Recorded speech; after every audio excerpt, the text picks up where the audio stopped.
therapy daw ang naging solusyon ni Rowena nung siya'y na-stroke taong 2011. Ang itsura ko noon, tabingin-tabi itong pisngi ko, tapos tumutulong pa yung laway ko.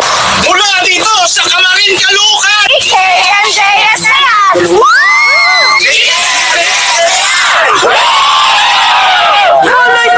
Hindi ko nagagamit ng mga paa ko. Parang nanginginig ako, tapos iyak ako ng iyak. Dahil kapos sa pambayad sa therapist, ang naging takbuhan niya ang kanyang kapitbahay na manghihilot na si Jay.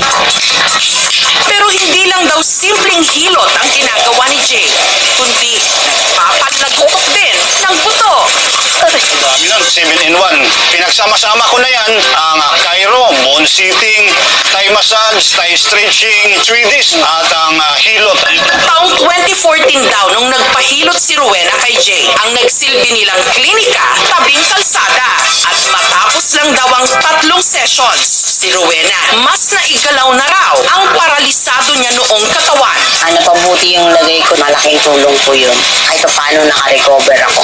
Pero paalala lang po ng mga eksperto, ang chiropractic treatment napaka-sensitibo. Hindi raw dapat ginagawa ng kung sino-sino lang. Ang nagturo sa akin ay isang Chinese master. Nag-aaral ako sa TESDA na massage para madagdagan yung kaalaman ko. Dami nun.